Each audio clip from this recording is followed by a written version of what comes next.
Graça e paz, estudantes das Escrituras. Estamos hoje na lição número 11 deste segundo trimestre de 2021. Hoje estaremos estudando o 10º mandamento, que se encontra em Êxodo 20:17 e diz: não cobiçarás a casa do teu próximo. E o tema da lição de hoje é olhos cobiçosos. A leitura integral do texto de Êxodo 20:17 nos diz o seguinte: não cobiçarás a casa do teu próximo, não cobiçarás a mulher do teu próximo, nem o seu servo, nem a sua serva, nem o seu boi, nem o seu jumento, nem coisa alguma do teu próximo. Se a gente for dividir os elementos de cobiça nesse texto, eles podem ser agrupados em coisas, pessoas e seres. Mas ao final ele junta tudo dizendo, nem coisa alguma do teu próximo. Ou seja, nada que pertence a outra pessoa deve ser cobiçado. O núcleo deste texto, deste mandamento, encontra-se na proibição de cobiçar qualquer coisa alheia. Mas não bastaria apenas dizer não cobiçarás? Parece que sim.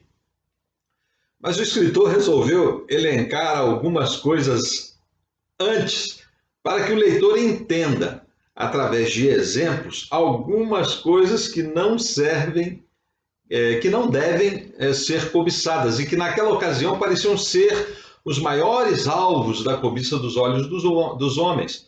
Mas eram apenas exemplos. Pois se nós lermos lá em Deuteronômio 5:21, quando são repetidas as leis, os 10 mandamentos, existe uma inversão de ordem. Primeiro o escritor fala para não cobiçar a mulher do teu próximo. E em Êxodo, esse é o segundo exemplo, e não o primeiro.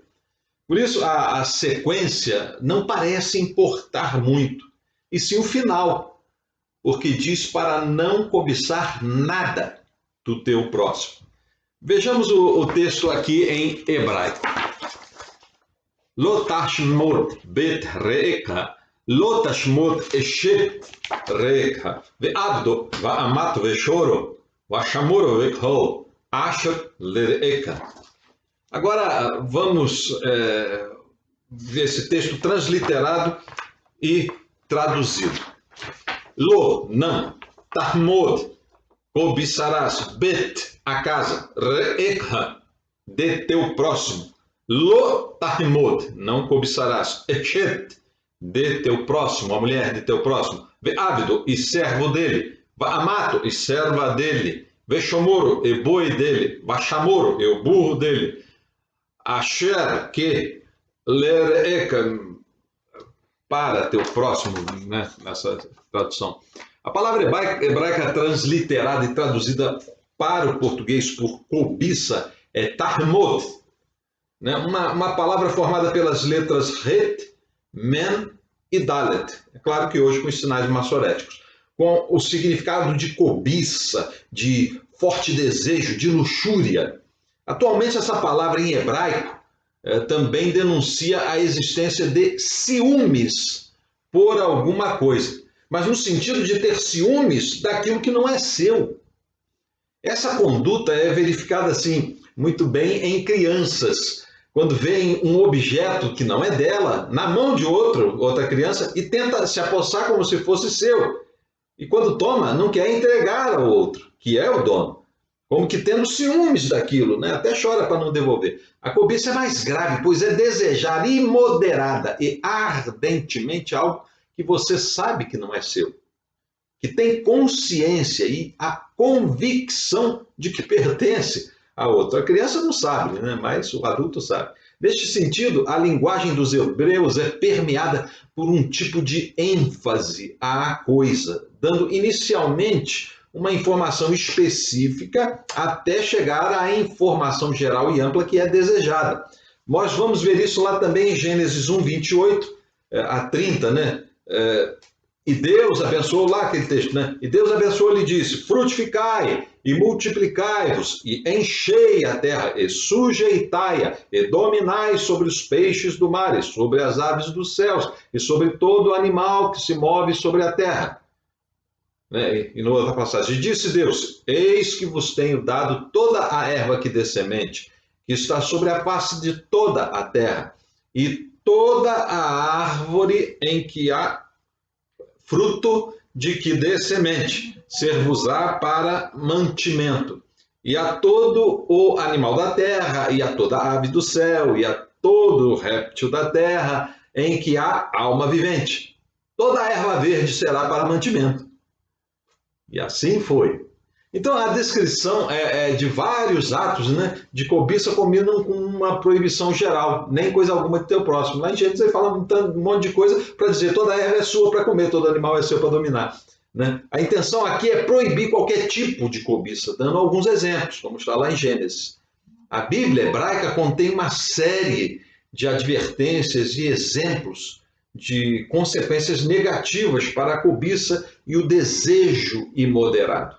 Por exemplo, quando Yahvé, Deus, instruía Israel sobre a falsa religião dos cananeus, ele os advertiu em Deuteronômio 7, 25 e 26, a não cobiçar a prata ou o ouro dos seus ídolos, pois isso poderia trazer desgraças para Israel. Em Josué 7, também adverte daqueles atos de Acã, que cobiça as riquezas dos deuses pagãos de Jericó e os toma e os esconde, mesmo diante da proibição do anátema. Lá em Provérbios 4, 23 e Miqueias 2:2 também menciona a condenação à cobiça. Não vamos ler todos esses textos. Mas como começa a cobiça? Quando passamos a cobiçar algo? Em João 31, versos de 1 a 3, vemos que os olhos são o quê? A janela da alma. Quando abrimos a janela, vemos o que está acontecendo lá fora. Quando não havia televisão, tínhamos que abrir a janela para ver as modas, para ver o que estava acontecendo na rua, ver o que estava acontecendo. Né? O rádio trouxe a possibilidade de saber o que estava acontecendo do outro lado do mundo, mas pelo ouvir. Eu me lembro de minha mãe, minha falecida mãe, vendo um documentário da Segunda Guerra Mundial, falando de que quando os pracinhas da Força Expedicionária Brasileira tomaram Monte Castelo, o rádio anunciou a vitória. Mas agora ela via aquele documentário, agora pela TV ela via aqueles fatos, como aconteceram, para ver como foi a coisa toda. Ela desejava ver. A janela da atualidade é a televisão, ali passa tudo que levanta a nossa cobiça. Já não basta o rádio, por só ouvir não basta, temos que ver. Queremos ver para crer, pois os olhos são a janela da alma. Jesus nos disse que bem-aventurados são os que não viram e creram, pois crer sem ver é um exercício de fé, e sem fé é impossível agradar a Deus. Muitos hoje cobiçam as bênçãos de Deus esperando ver alguma coisa para ter certeza de que Ele existe e que é poderoso. É natural o ser humano desejar as coisas que vê, mas é sobrenatural desejar as coisas que se não veem pela fé. E somos chamados a almejar essas coisas, coisas do alto, que os olhos do corpo não conseguem ver, somente os olhos da fé. Lembra daquela passagem, o servo de Eliseu, né, quando eles cercados pelo exército inimigo, né, ele viu os exércitos inimigos e se apavorou. Então Eliseu abriu-lhe os olhos para que ele visse que mais eram os que estavam por eles que os que estavam contra eles. Sempre serão os olhos que despertarão o interesse e a cobiça em algo alheio. Em Gênesis 2:9 e 3:6 vemos que tudo que é agradável à vista pode ser alvo da cobiça. Assim que Eva caiu na tentação da serpente, ela lhe deu primeiramente ouvidos, mas somente cedeu quando viu que o fruto era agradável. Então, não cobiçar é uma luta pessoal para que os olhos não contaminem o coração. Esse é o primeiro ponto da nossa lição de hoje. Não cobiçar é uma luta pessoal para que os olhos não contaminem o coração.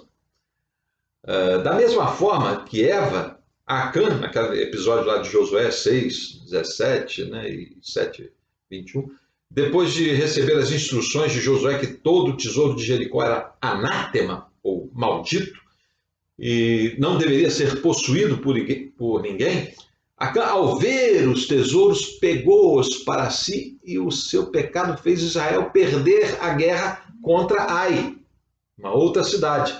Davi, ao estar no terraço de sua casa, viu a Batseba, esposa de Urias, e a desejou, porque a viu, e mandou matar Urias para ficar com a viúva.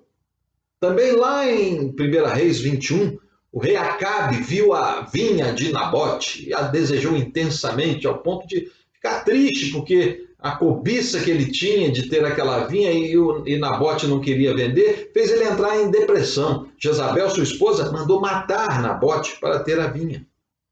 A cobiça levantada pelo que os olhos se agradam, culminam até com a morte de alguém. Quem tem olhos está sujeito a cobiçar algo alheio, e isso conduz a alma a um estado de ganância como a de Acã, ou luxúria como a de Davi, e até de depressão e morte, como no caso de Acabe. Quem tem olhos deve cuidar para não deixar que o seu olhar não contamine o coração e passe a desejar o que é do outro, como, por exemplo, sua casa, sua esposa, seus empregados, seus bens, o exemplo dado. A solução para essa fraqueza humana a que todos estamos sujeitos, não se acha super-homem, é o descanso no Deus sustentador, que está lá em Salmos 37, 3 e 5. Confia no Senhor e faz o bem, e habitarás na terra, e verdadeiramente serás alimentado. Deleita-te também no Senhor, e te concederá os desejos do teu coração. Entrega o teu caminho ao Senhor, confia nele, e o mais ele fará. O segundo ponto de nossa lição diz que não cobiçar é uma luta para que a inveja não invada nosso coração pelo sucesso do meu próximo. Olhos, coração, inveja no meio. A inveja pode até bater a nossa porta, dar uma voltinha na frente de nossos olhos, mas não pode invadir o nosso coração. Foi assim que Deus falou a Caim: o pecado jaz à porta. Não foi isso que ele falou? Se ela entrar, dificilmente sairá de nosso coração. Invejar é quase um sinônimo de cobiçar. Todavia, invejar é sentir um profundo desdém em relação à felicidade alheia, à felicidade de alguém, à felicidade do outro. É ser infeliz porque o outro é feliz. É não contentar-se com a alegria, com a felicidade alheia. É desejar para si mais que aquilo que o outro está experimentando. A inveja está a um passo da cobiça, mas é ao mesmo tempo um ingrediente da cobiça. A inveja é querer ser mais feliz que o próximo, além de querer ser melhor que ele. É querer tirar do próximo o que ele tem. A cobiça é a consumação da inveja. Ela associa a inveja com a ganância e produz um sentimento de, além de querer o que é do outro, querer que o outro não tenha nada. O ser humano tem um elevado espírito de concorrência, disputa quase tudo na vida. Eu fui atleta em minha juventude e nós ouvíamos um certo treinador dizer que o segundo lugar é o primeiro lugar dos últimos e que nós tínhamos que ser os melhores, que nós tínhamos que estar no primeiro lugar no pódio. Caim não se conteve com a felicidade de seu irmão Abel. Justificou sua infelicidade no sucesso de seu irmão. Não poderia ser o segundo, queria ser o primeiro. Talvez nem admitisse o empate. A Bíblia ela nos relata outros casos também, como, por exemplo, o caso de Miriam, né, irmã de Moisés. Ela invejou o seu irmão. Também temos lá o caso de Asaf, no Salmo 73, que inveja a prosperidade dos ímpios, mas logo em seguida se arrepende. Cobiçar as coisas do próximo é uma falha, que começa o quê? Nos olhos e termina no coração. Muitas das vezes você cobiça algo de seu próximo, como seus bens e pessoas. E ao mesmo tempo, ele deseja algo que você tem de valor e que não pode tomar de você. Eu me lembro de um amigo muito rico, estava sofrendo durante um tratamento de um câncer. E em sua fazenda, ele olhou para um senhor bem idoso e pobre, que almoçava em pé, segurando sua marmita e ficava encostado na própria enxada. Não possuía bem nenhum, nem roupas, nem nada, nem família tinha, mas tinha uma saúde de ferro. Aquele homem olhou aquela cena e me disse: com toda a pobreza dele, eu daria tudo que tenho pela saúde que ele tem. Nisto podemos dizer que a cobiça é o resultado da falta de contentamento com o que se tem. Você cobiça a casa do próximo quando não está contente com a sua. Você cobiça a mulher do próximo quando não está contente com a sua. Você cobiça o servo, o empregado, o negócio do próximo quando você não está contente com o seu. Você cobiça as coisas do próximo quando não está contente com as que Deus te deu. E Paulo, lá em Filipenses 4, 10, 13, diz o seguinte: ora, muito me regozijei no Senhor por finalmente reviver a vossa lembrança de mim, pois já vos tinhais lembrado, mas não tinhais tido oportunidade. Não digo isso como por necessidade, porque já aprendi a contentar-me com o que tenho. Sei estar abatido e sei também ter abundância. Em toda maneira e em todas as coisas estou instruído, tanto a ter fartura como a ter fome, tanto a ter abundância como a padecer necessidade. Posso todas as coisas em Cristo que me fortalece. Quem cobiça não aprendeu nada da vida, não pode nada naquele que nos fortalece. Não reconhece o Deus da provisão, o Yehová Irê. Não cobiçar é uma constante luta para que a inveja não invada nosso coração quando o nosso próximo demonstra ser bem-sucedido em alguma coisa. Podemos desejar, mas nunca cobiçar. Esse é o terceiro ponto de nossa lição.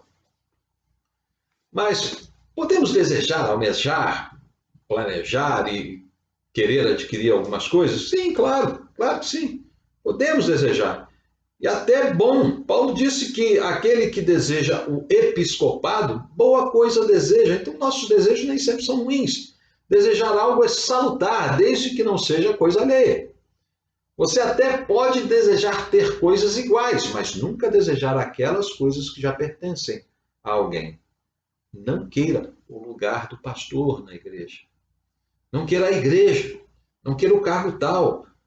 Vivemos a era do consumo, da sociedade de consumo, do mercado de consumo. Somos levados a consumir a todo momento, a todo instante. Se você liga a TV, as propagandas tentam te convencer a consumir aquele produto. Alguma coisa está passando lá para tentar fazer você consumir aquilo.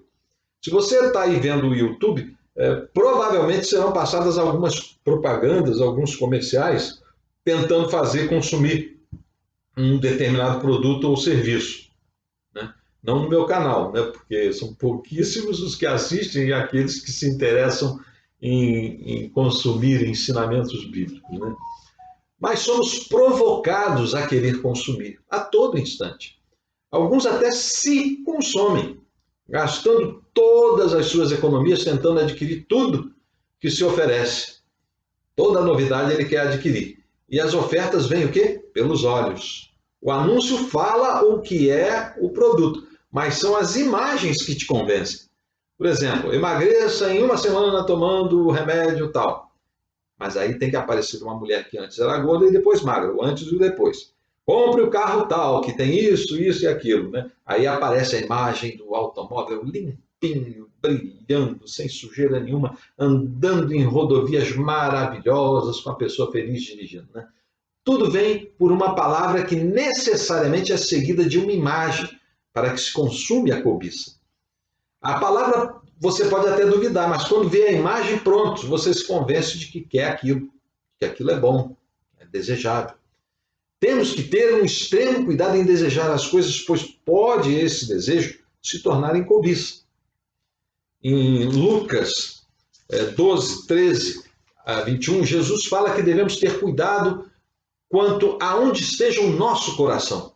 Ele, o coração, sempre estará onde são os nossos tesouros. Qual é o tesouro que mais ansiamos ter? Lá em Mateus 6, 31, 33, nos ajuda a responder. Veja só. Não andeis, pois, ansiosos, inquietos, dizendo que comeremos ou que beberemos, ou com que nos vestiremos, porque todas essas coisas os gentios procuram. De certo, o vosso Pai Celestial bem sabe que necessitais de todas essas coisas, mas buscai primeiro o reino de Deus e a sua justiça, e todas essas coisas vos serão acrescentadas. É interessante pensar que Jesus nos orienta a buscar primeiro o reino de Deus. Ele não nos diz para buscarmos somente o reino de Deus. Isso quer dizer que nossa cobiça, nossa ambição principal deve ser o quê? O seu reino. Mas isso não elimina o desejo de outras coisas. Não é um crime desejar outras coisas. Embora, provavelmente você estará como Paulo, contente com o que tem, se você tem destinado primeiramente o seu desejo para o reino de Deus. E assim você estará contente. Por isso, podemos desejar sim outras coisas, mas nunca deverão estar em primeiro lugar em nossas vidas, pois senão o desejo vira inveja, a inveja vira ganância, e a ganância vira cobiça, e então quebramos o 10º mandamento. Nosso comentarista coloca a cobiça como a motivação para a desobediência de todos os outros mandamentos, como ele sendo a mola propulsora que impele o homem a quebrar. Jesus, em Lucas 12, 15, alerta para que o homem reconheça que a vida não consiste na abundância de bens que possui. Se nós voltarmos à leitura desse mandamento, vamos verificar que o escritor diz para não cobiçarmos a casa do próximo. E poderíamos resumir isso dizendo que não se deve cobiçar os bens do próximo, o dinheiro do próximo.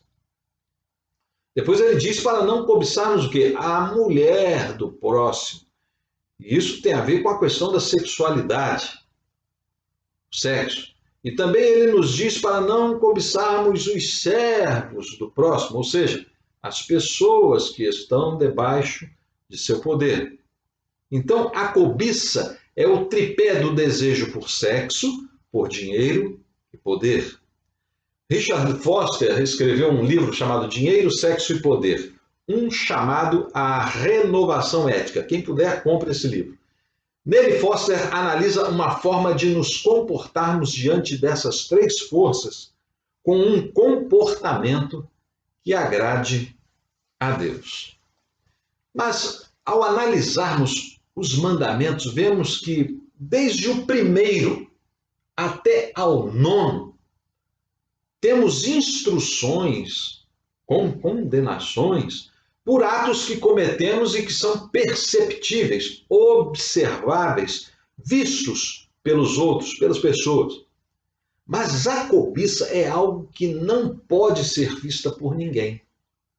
Ninguém pode te acusar de cobiçar algo, pois está na sua mente, no seu coração, em seu sentimento. Não como a idolatria, que você se curva diante de outros deuses, de falar o nome de Deus em vão, de desonrar os pais, de matar, de adulterar, de furtar ou fazer um falso contra alguém. Essas coisas os outros percebem e podem te condenar facilmente. Mas cobiçar é algo que só você e Deus sabem que está acontecendo. A cobiça é um sentimento e não uma ação. Ele condena todos os homens. Esse mandamento dele, ninguém escapa. Jesus alertou para isso em Mateus 5, 27, 28, dizendo: ouvistes o que foi dito, não cometerás adultério. Eu, porém, vos digo que qualquer que olhar para uma mulher com intenção impura em seu coração, já cometeu adultério com ela. Esse 10º mandamento é um mandamento que trata dos sórdidos desejos de nosso interior, do nosso coração. Por isso, encerra o decálogo, alertando que, descumprindo esse mandamento, potencialmente estará descumprindo todos os demais. Pois quem cobiça cria um Deus para si. Também se curva a esse desejo. Não vive mais em santidade todos os dias de sua vida. Desonra pais e até amigos. Torna-se capaz de matar. Cai, como Jesus disse, em sua intenção impura e comete adultério em seu coração. Furta de Deus e do próximo e é plenamente capaz de mentir, de dizer um falso testemunho para encobrir o seu pecado. Todos os outros mandamentos são atos, expressões, feitos realizados exteriormente. Esse não. É relativo ao que você faz consigo mesmo. Por isso foi sábia e divinamente deixado por último, para que se finalizasse a instrução, chamando-nos para atentarmos para a nossa conduta conosco mesmo, para cuidarmos de nos tratar, de cuidar de nossos desejos, saber que nossas fraquezas existem e devem ser controladas, e, sobretudo, para nos alertar que aqui temos algo que somente nós e Deus sabemos que acontece. E não podemos atender à nossa cobiça sem que nos afastemos de Deus. Então, qual é a fórmula para não cobiçarmos qualquer coisa alheia, qualquer coisa do seu próximo? Lembre-se primeiro dos olhos, naquilo em que está pondo os seus olhos. Mateus 5, 29 dá uma dica. Se teu olho direito te leva a pecar, arranca-o e lança-o fora de ti, pois te é mais proveitoso perder um dos teus membros do que todo o teu corpo ser lançado no inferno. Mas, para não ter que arrancar o olho, o segredo é para onde olhar. Em Hebreus 12, 2, nós recebemos uma dica um pouco mais branda, e por que não dizer maravilhosa, de que para quem olhar, veja só o que o escritor de Hebreus diz como dica. Olhando para Jesus, autor e consumador da fé, o qual, pelo gozo que lhe estava proposto, suportou a cruz, desprezando a afronta, e assentou-se à destra do trono de Deus. O pecado entrou no mundo pela cobiça daquilo que os olhos achavam ou acharam ser agradável. Por isso somos instados por este mandamento a olhar para Cristo, autor e consumador de nossa fé. Assim desejaremos o que nos é salutar e aquilo que não é do próximo. Estaremos sempre com os olhares firmados em Cristo e sempre contentes com o que temos, e não com olhos cobiçosos. Deus nos abençoe e até a próxima lição.